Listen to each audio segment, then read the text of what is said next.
අයිබෝන් ළමයි මේ ප්‍රැක්ටිකල් එකේ අපි කතා කරන්නේ අපේ ප්‍රැක්ටිකල් සත්කාරයේ ප්‍රැක්ටිකල් සීරීස් එකේ ධ්වනි ප්‍රැක්ටිකල් වලින් මේ සරසුල් කට්ටලයක් සහ අනුනාද නලයක් භාවිතා කළා වාතය තුල ධ්වනි ප්‍රවේගය සහ නලයේ ආතශෝධනය හොයන ප්‍රැක්ටිකල් එක තමයි මේකදී මේ වීඩියෝ එකේදී අපි කතා කරන්නේ. හරි. ඒතර මුලින්ම මෙන්න මෙහෙම උස ජලය පුරවපු සරාවක් ඕන වෙනවා. හරිද? උස සරාව මේකේ මිනුම් සරාවක අවුලක් නැහැ. මේක ඇතුලේ තියෙන්නේ ජලය. ඊට පස්සේ ළමයි අර සංඛ්‍යාතය දන්න සරසුල් කට්ටලයක් ඕන වෙනවා. ඊට අමතරව අනුනාද නලයක් ඕන වෙනවා. මෙහෙම. මුලින්ම ආරම්භයේදීම අනුනාද නලය සම්පූර්ණයෙන්ම මොකක් ඇතුලේ ගිල්ල ගන්න පුළුවන්ද අපිට ජලය තුල ගිල්ලන්න පුළුවන්. ඊට පස්සේ දැන් මේකෙදි ළමයි අපි සරසුල් සෙට් එකක් පාවිච්චි කළානේ මේ මොනවාද වාතය තුල ධ්වනි වේගය සහ ආන්තශෝධනය හොයන්නේ. එතකොට කරන්නේ මෙහෙමයි. එතකොට මුලින්ම දැන් අඩුම අනුනාද දිග ලැබෙන්නේ වැඩිම සංඛ්‍යාතයේ තියෙන සරසුලට නේද? අඩුම අනුනාද දිග ලැබෙන්නේ වැඩිම සංඛ්‍යාතයේ තියෙන සරසුලට. හරිද? මුලින්ම අපි කරන්නේ අර සරසුල් සෙට් එකේ සංඛ්‍යාතය දන්න සරසුල් කට්ටලේ වැඩිම සංඛ්‍යාතයක් සහිත සරසුලෙන් පටන් ගන්නවා වැඩේ. මුලින්ම කරන්නේ වැඩිම සංඛ්‍යාතයක් තියෙන සරසුල අරගෙන මොකද අපි දන්නවා ඒ වෙලාවේ තමයි අඩුම අනුනාද දිග ලැබෙන්නේ එයාට දාලා. එහෙම අරගෙන සරසුල කම්පණය කළා කම්පන කොට්ටි ගහලා සරසුල කම්පණය කළා මේ නලයේ මධ්‍ය අක්ෂය තියෙනනේ අන්න එතෙන්ට හරිද මධ්‍ය අක්ෂයට නලයට ටිකක් ඉහළින් නලයේ මධ්‍ය අක්ෂයත් එක්ක එකෙල්ලේ හිටින විදිහට මෙන්න මෙහෙම කම්පණය කරන සරසුල ස්ථානගත කළා මේ සරසුලේ දැති තියෙන කම්පන දැති නලයේ මධ්‍ය අක්ෂය කෙලින් හිටින්න ඕන මේකයි ගෑවෙන්න බෑ හරි හරි ඉහළින් තියලා කම්පණය කරපු අර වැඩිම සරසුල සහිත කම්පණය කරපු සරසුලත් එක්ක මේ නලය හිමින් සැරේ උඩට අරගෙන යනවා හරි උඩට අරගෙන ආවයින් පස්සේ එතන අපිට එතන නලය මෙන්න මෙහෙම මේ වැනි තැනක දකින්න පුළුවන් හරිද මේ එතකොට මෙන් ඉස්සෙනවා මේක අර වැඩිම සංඛ්‍යාතයක් තියෙන සරසුලට දාලා හරිද සරසුල මෙතන තියෙනවා එතන මෙන්න මෙහෙම එනවා මේ ලැබෙන ළමයි මූලිකය මූලිකයට අදාළව මේ වාත කඳ කම්පණය වෙනවා එතන කම්පන දිග අපි L කියලා ගමු හරිද ඒ වගේම අර නලයේ සීමාව තුල විතරක් නෙමෙයි මෙයා කම්පණය වෙන්නේ නලයෙන් එළියට පැනලත් වාත කඳ කම්පණය වෙනවා හරිද ඒ කියන්නේ මොකද්ද ආත ශෝධනය හරිද එතකොට මේ L ට එකතු කරන්න ඕන E එක අර යන්තම් උඩට පැනලා තමයි කම්පණය වෙන්නේ L ධන E කියලා තමයි අර කම්පන අනුනාද දිග ගන්න වෙන්නේ හරි ඊට පස්සේ ඒ කරේ වැඩිම සංඛ්‍යාතයේ තියෙන සරසුල්ලට තමයි අඩුම අනුනාද දිග ලැබෙන්නේ. හරි ඊට පස්සේ කරන්නේ ඊට අඩු. හරි දෙවනියට වැඩිම සරසුලක් මේ කම්පන සංඛ්‍යාතයක් තියෙන සරසුල තෝරගන්නවා. ඊට පස්සේ නැවත මෙයා පල්ලෙහාටම ගිල්ලලා ඊගාවට වැඩිම එක්කෙනාට පස්සේ ඊගාවට සංඛ්‍යාතයේ වැඩි සරසුල තියෙනනේ අන්නේ අරගෙන නැවතත් අර මුලින් ඉඳන් අර මේ පළවෙනි සරසුලට කරා වගේ හරිද සරසුලත් එක්ක කම්පණය කරලා අන්නාතලන මෙහෙම උඩට අරන් යනවා. අන්නාද නලය. එතකොට එයාගේ සංඛ්‍යාතය මෙයාට වඩා ටිකක් අඩු හින්දා ඊටත් වඩා ටිකක් මෙයාට වඩා ටිකක් වැඩි උසක් ලැබෙනවා. ඔන්නෝම අර සරසුල් පහක් හයක් ගන්න ඒ පහටම මේ පහ හෝ හයට අදාළවම මෙන්න මෙහෙම මිනුම් ගන්න පුළුවන් L ට ලැබෙන අගයන් ගන්න පුළුවන්. හරි. එතකොට බලන්න එතකොට ළමයි අපි මෙහෙමනේ කරන්නේ දැන් B සමානයි දැන් හිතන්න දැන් මෙතන ඇත්තටම තියෙන්නේ මේ අවස්ථාවට මෙතන ප්‍රස්ථාරික ක්‍රමයකට යනවා. හරි. පාඩාංග 5ක් හෝ 6ක් අරගෙන ප්‍රස්ථාරික ක්‍රමයකට යනවා. මොකද අපි කලින් ප්‍රැක්ටිකල් එකේ අපි කිව්වා එකම සරසුලක් අරගෙන එක් සරසුලක් භාවිතයෙන් මේ ධ්වනි වේගය හෝ ආන්ත ශෝධනය හොයනවා නම් පාඨාංග දෙකක් වගේ ගන්න. මොකද හේතුව පාඨාංග ගොඩක් ගන්න ප්‍රමාණවත් තරම් දිග නල නැහැනේ. හැබැයි මේක එහෙම නෙමෙයි. ඒකේ ගත්තේ අපි මූලිකයේ පළවෙනි උපරිධානය ආදී වශයෙන්. හරිද? මේකේ හැම සරසුලටම අදාළව මූලිකයට විතරයි උසමයි ඉන්නේ. මූලික අනුනාද අවස්ථාවේ උස විතරයි වෙන්නේ. එතකොට අර උස වැඩි වෙන්නේ පොඩ තමයි වැඩි වෙන්නේ. හරිද? එතකොට වැඩි පාඨාංග ප්‍රමාණයක් ගන්න පුළුවන් ප්‍රස්ථාරික ක්‍රමයකින් V සහ E හොයන්න පුළුවන්. හරි? එතකොට අපි දැන් මෙතන අපි මේකේ දැන් මෙන්න මෙතන මේ අවස්ථාව දැන් සාධාරණ අවස්ථාවක් විදිහට ගත්තොත් මෙතන බලන්න දිග අනුනාද දිග ලියන්න පුළුවන් L ධන E. මෙතන තරංගායාමයෙන් කොච්චරක් තියෙනවද? මෙතන බලන්න ලැම්ඩා බෙදීම 4ක් තියෙනවා. හරිද? ලැම්ඩාගෙන් 4න් පංගුවක් නේ. මෙච්චරයි. මොකද මෙහෙම තනි තරංගයක් ඇදුන්නේ ඒ වගේ ඒවා එකක් සමානයි L ධන E ලෙස එනවා. හරි. ඒතකොට ලැම්ඩා සමානයි හරිද? 4ක් L ධන E ලෙස එනවා. හරි. ඊට පස්සේ V සමාන F ලැම්ඩාට ආදේශ කරන්න හරිද? මොකද V නේ හොයන්න ඕනේ V සහ E. හරි. එතකොට ප්‍රස්ථාරික ක්‍රමයකට තමයි මේක යන්නේ. හරි. එතකොට ඔබට පැහැදිලි දැන් මෙතන ලැම්ඩාට ලියන්න පුළුවන් V සමානයි F වැඩි කිරීම 4 වතාවක් L ධන E කියලා ලියන්න පුළුවන්. හරි. එතකොට මම මේක මේ පැත්තට ගන්නම් v බෙදීම 4යි f සමානයි l ධන e. එතකොට l සමානයි l වුක්ත කරොත් වෙනවා v බෙදීම 4 වතාවක් 1 යට f ඍණ ධන sorry මේ පැත්තට ගියාම ඍණ වෙනවා ඍණ e කියලා එනවා. එහෙනම් හැඩතලයේ ගත්තොත් y සමානයි හරිද mx ඍණ c ආකාරයේ ප්‍රස්ථාරයක් තමයි ඉන්න ප්‍රස්ථාර ක්‍රමයකට ගියොත්. ඒතර ප්‍රස්ථාරය අඳින්න පුළුවන්. හරිද? ඒතර ප්‍රස්ථාරය අඳින්න මිනුම් ලෙස ගන්නෙ මොනවාද? මේ අපි වෙනස් කරන රාශිය තමයි සංඛ්‍යාතයේ මේ සරසුලේ වෙනස් කරේ. හරි. සරසුලේ සංඛ්‍යාත වෙනස් කරන්න බෑ. සංඛ්‍යාතය වෙනස් සරසුළු කට්ටලයක් ගත්තනේ. කොහොම හරි අපි වෙනස් කරන රාශිය සංඛ්‍යාතයෙන්. හරි. මොහොතින් මොහොත වෙනස් කරන්නේ. එහෙනම් ස්වායක්ත විචල්්‍ය විදියට ගන්න එකයට f. හරි. පරායක්ත විචල්්‍ය විදියට ඊට අනුරූපව වෙනස් වුනේ දිග. දිග ගන්නවා අරන් ප්‍රස්ථාරය අඳිනවා. ඒතර මේකෙදි අපිට ගන්න වෙන්නේ අපිට මුලින්ම දැනගන්න ඕන මේ සරසුලේ සංඛ්‍යාතය දැනගන්න ඕන. හරිද? කියන්නේ අපි වෙනස් කරේ ඇත්තටම f හරි ඊට අනුරූපව වෙනස් වුණා l හරිද? හැබැයි ප්‍රස්ථාරය අඳින්න වෙන්නේ අපිට 1 යට f එක්කනේ. f දන්නවා නම් 1 යට f අඳිනවා. හරිද? f එක්ක l වෙනස් වෙන මිනුම් 5ක් විතර ගන්නවා. ඊට පස්සේ f මගින් 1 යට f මෙහෙම ගණනය කරගන්නවා. මෙයයි එක්ක sorry 1 යට f සහ කවුද l එක්ක මෙයයි එක්ක ඊගාවට ප්‍රස්ථාරය අඳිනවා. හරි? ප්‍රස්ථාරය අඳහම මෙහෙමයි ප්‍රස්ථාරය එන්නේ 1 යට f එක්ක l වෙනස් වෙන විදිය. හරිද? ඊට පස්සේ මෙන්න මේ මිනුම් පහට ඛණ්ඩාංක පහක් අරගෙන මේ යුගල වලට හරිද? හොඳම සරල රේඛාව එහෙම නිර්මාණය කරගන්නවා. ඊට පස්සේ කොහොමද එන්නේ mx ධන තමයි c ප්‍රස්ථාරයක් එන්නේ. mx ධන c ආකාරයේ හැඩතලයක් තමයි එන්නේ. ඉතින් ඔයාලා දැන් අර හොඳම සරල රේඛාව අඳින්නේ කොහොමද අපි? හොඳම සරල රේඛාව අඳින්නේ වැඩිම ඛණ්ඩාංක ගානක් හරිද? වැඩිම ඛණ්ඩාංක ප්‍රමාණයක් මේ ප්‍රස්ථාරයට හිටින්න ඕන. හරිද? ඉතිරි ඛණ්ඩාංක හරිද? ඒ කියන්නේ f නේ. ඉතිරි ඛණ්ඩාංක ප්‍රස්ථාරයෙන් දෙපැත්තට සම්මිතිකව බෙදලා යන විදිහට ප්‍රස්ථාරය නිර්මාණය කරගන්නවා. මේ විතරනම එහෙම ආවිය. හරි. ඊට පස්සේ අපිට එන්නේ ළමයි හරිද? mx ධන c ආකාරයේ හැඩතලයක් තමයි එන්න ඕන කොහොමද? හරි. දැන් අපේ ටාගට් එක මොකක් හොයන්නද? අපේ ටාගට් එක තමයි වාතය තුළ ධන වේගය v සහ ආන්ත ශෝධනය e හොයන්න එක. හරි. එහෙනම් බලන්න ප්‍රස්ථාරයේ කොතනද v ඉන්නේ? මේ අනුක්‍රමණය හොයාගන්න පුළුවන්. අනුක්‍රමණය ඇස්සේ තමයි v ඉන්නේ. එහෙනම් අනුක්‍රමණය සමාන වෙනවනේ v බෙදීම 4කට. හරි.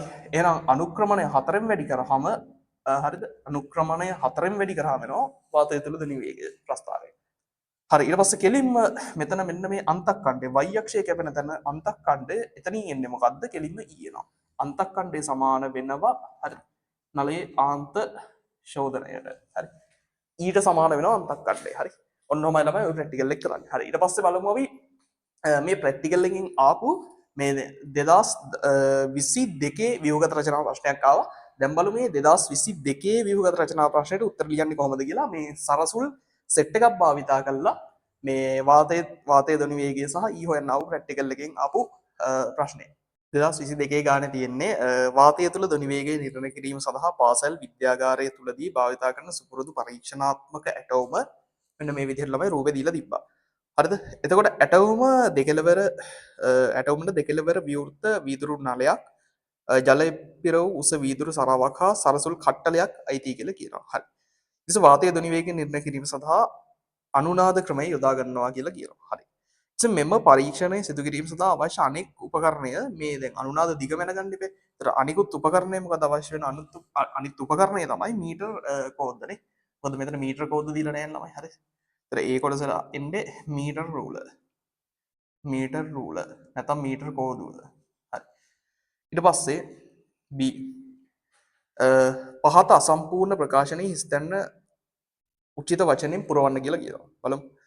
වස්තුවක් අනෙක් වස්තුවේ හිස්තැනක් තියෙනවා සංඛ්‍යාතයෙන් කම්පණය වෙන විට පළමු වස්තුව දෙවන වස්තුව අනුනාද කරයි. එහෙනම් මොන සංඛ්‍යාතයෙන්ද? ස්වභාවික සංඛ්‍යාතයෙන්. හරි. හිස්තැනට එන්න ඕන ස්වභාවික කියන වචනේ තමයි එන්න ඕන. හරි.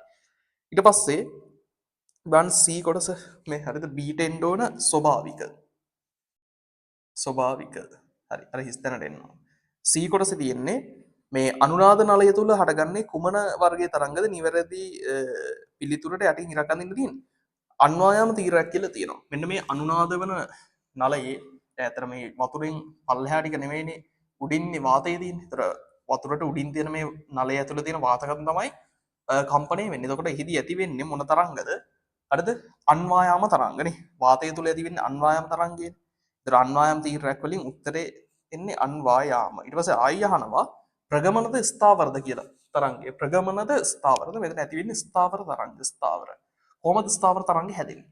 හරිද? ස්ථාවර තරංගය හැදෙන්නේ මෙහෙම පතනය වන තරංගයයි නැවත පරාවර්තනය වන තරංගයි එකිනෙක අධිස්ථාපනය වීම තමයි ස්ථාවර තරංගය හැදෙන්නේ. හරි. ඊට පස්සේ මේ එක C වල රෝ ඉලක්කම් දෙකට අහන්නේ ඔබ C එකෙහි තෝරාගත් තරංගය හටගන්නේ කෙසේද කියලා අහනවා. හරි. එතකොට අර මම කිව්ව උත්තරේ තමයි.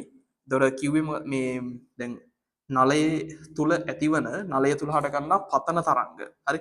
නලය තුල හටගන්නා පතන තරංග, නලය තුල හටගන්න පතන තරංග මෙතන ජල පෘෂ්ඨයේ වැඩි නැවත පරාවර්තනය වන පරාවර්තිත තරංග සමග අධිස්ථාපනය වීමෙන්. පතන තරංග නැවත පරාවර්තනය වන තරංග සමග අධිස්ථාපනය වීමෙන් තමයි ස්ථාවර තරංග ගොඩනැගෙන්නේ. හරි. ඊට පස්සේ D.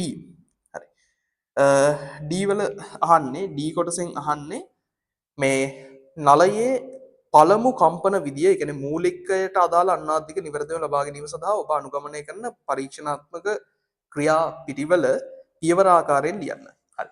මුලින්ම ළමයි මේ සම්පූර්ණයෙන්ම නලය හරිද මේ උස සරාව තුල වීදුරු සරාව තුල ජල මට්ටමතෙක් ගිල්ලා ගන්න.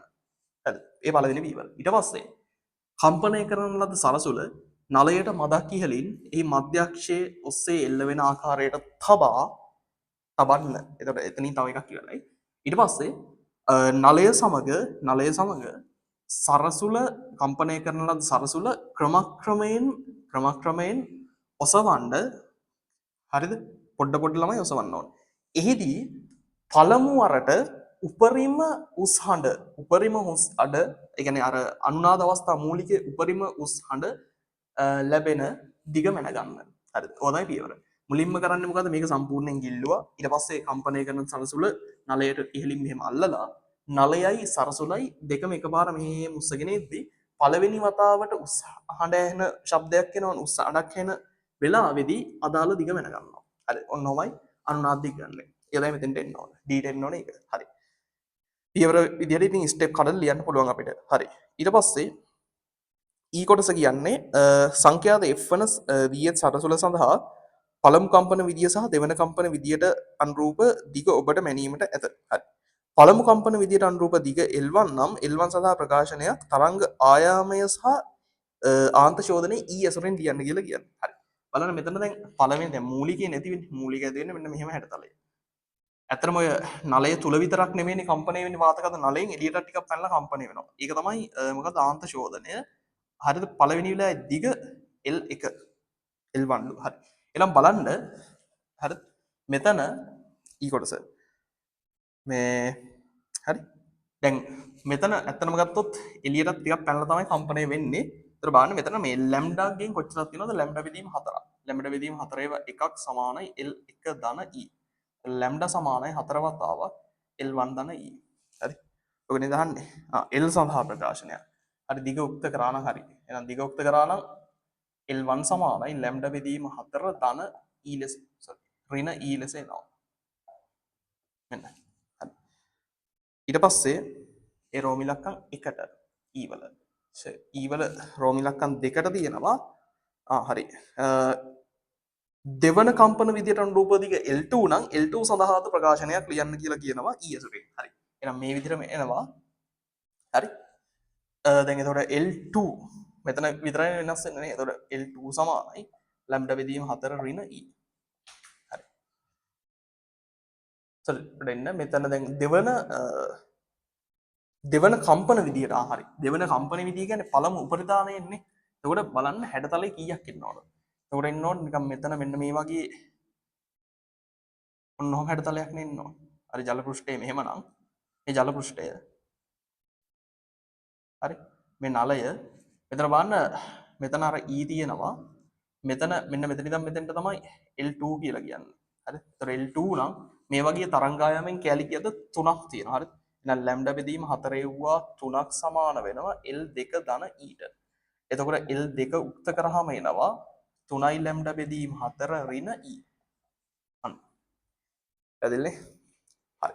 ඊට පස්සේ රෝම ඉලක්කම් 2 රෝම ඉලක්කම් 3 එනයින් L1 sorry L2 රින L1 සඳහා ප්‍රකාශනයක් ලැම්ඩා ඇසුරෙන් ලියන්න. L1ට L2ට. හරි.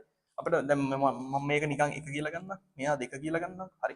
මෙයාගෙන් මෙයා අඩු කරනවා. එතකොට L2 රින L1 සඳහානේ ප්‍රකාශනයක් එන්න සමානයි. හරිද? මෙයාගෙන් මෙයා අඩු කරන්නකෝ. මේකට මේක අඩු කරාම E කැපිලා යනවා. E කැපෙනවා.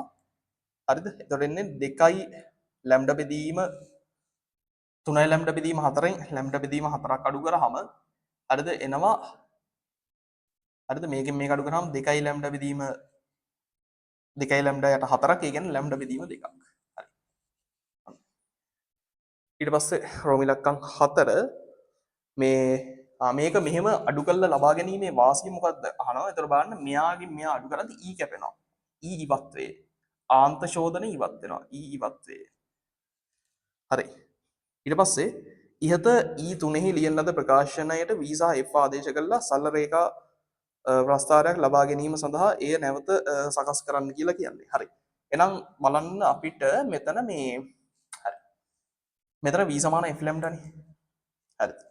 ඒතර V සමාන F ලැම්ඩා කියන්නේ දෙවතාවක් ලැම්ඩා උක්ත කරාම එනවා L2 ඍණ L1.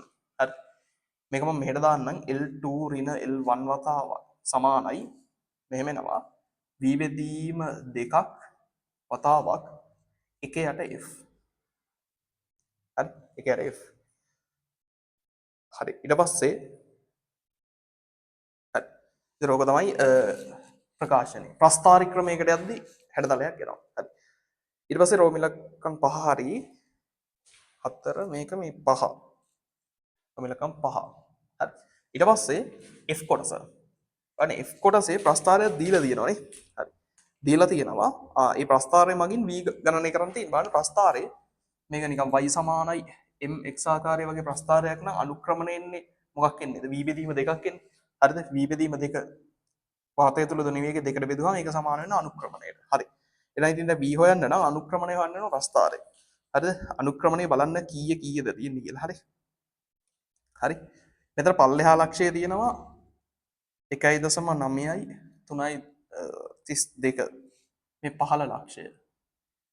ඉහළ ලක්ෂය තියෙනවා 3.9යි 35. හරි. උදේ අනුක්‍රමණය m හොයන්න පුළුවන්. අනුක්‍රමණය වුවාම වෙනවා හරිද? sorry මෙතන 6.5. හරි. මේකෙන් මෙයා අඩු කරන්න. මේක දීලා තියෙන්නේ දිග ඇත්තටම දැන් ප්‍රස්ථාර අක්ෂය දීලා තියෙනවා මෙතන මේ දිග සෙන්ටිමීටර්. හරි සෙන්ටිමීටර්. හරි එතකොට අතන දීලා තියෙන්නේ 10 ඍණ 3ක් දීලා තියෙනවා. හරි ඒ කියන්නේ දැන් මෙතන මෙයාගෙන් මෙයා අඩු කරන්න මෙයාගෙන් මෙයා අඩු කරන්න 1.9 මේක වැඩි කරන 10 ඍණ 3ෙන් හරිද මෙතන දිග දීලා තියෙන සෙන්ටිමීටර් හින්දා 10 ඍණ 2කින් වැඩි කරන්න මීටර් කරන්න. හරි අනුක්‍රමණය අගේ හරිද ඔය අනුක්‍රමණය මෙතන කියනවනේ අනුක්‍රමණය සමාන කරා නම් හරි V බෙදීම 2කට. හරි අනුක්‍රමණය සමාන කරන්න V බෙදීම 2කට. හරි අනුක්‍රමණය V බෙදීම 2කට සමාන කරා නම් හරි. ඒතර අනුක්‍රමණය මෙතනින් එනවා 660ක්. හරි ඒක දැන් 660 කියන්නේ ඇත්තටම V බෙදීම sorry මෙතන අනුක්‍රමණය එන්න ඕන 165ක්. හරි 165ක්. හරිද? එතකොට අනුක්‍රමණය 165යි නම් මෙතන V මෙතන බෙදීම 2. එහෙනම් V සමානයි මේ වගේ දෙගුණයක් බලන්න 330යි ms ඍණ 1ක්. වාතය තුල ධන වේගය. හරි.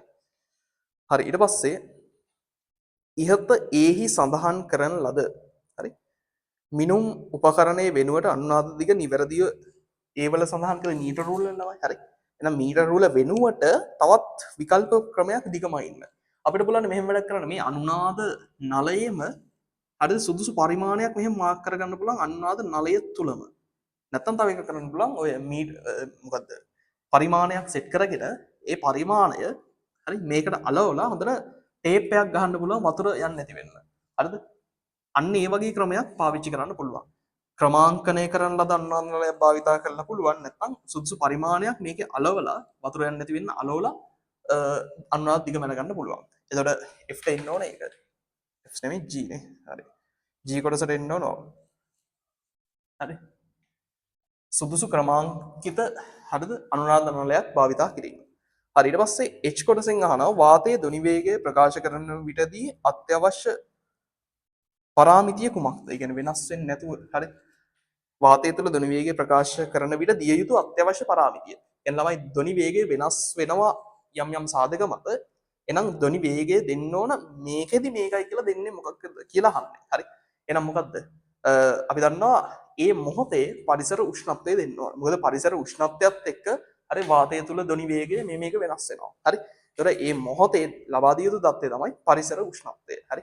මෙන්න මේ H කොටසට එන්නේ පරිසර උෂ්ණත්වය. හරි. පැහැදිලි නේද? එහෙනම් ඔන්නෝමයි මේ 2022 ව්‍යුහගත රචනා ප්‍රශ්න සාකච්ඡා කරේ. හරි. ඒතර මේ ප්‍රැක්ටිකල් එක මෙතනින් ඉවරයි. ඔයා අනිවාර්යෙන් අපි මේ දක්වා අප්ලෝඩ් කරලා තියෙන සම්පූර්ණ ප්‍රැක්ටිකල් ටික බලන්න අපේ YouTube channel එකේ වෙනම ප්ලේලිස්ට් එකක් විදිහට මේ හදලා අප්ලෝඩ් කරලා තියෙනවා. හරි. ඒ කියන්නේ ඒක තියෙනවා යාන්ත්‍ර විද්‍යාව, හරි. තාපය සහ ධාරා විද්‍යුත් ප්‍රැක්ටිකල් ටික තියෙනවා. පිළිවෙලට ලස්සනට වැඩේ තියෙනවා. හරි. එහෙනම් අපි ඊගා වීඩියෝ එකෙන් හම්බෙමු. channel එක subscribe කරලා තියාගන්න, යාළුවෝ අතර share කරන්න, දැනුවත් කරන්න. එහෙනම් හැමෝටම ආයිබෝවන්. ජය වේවා.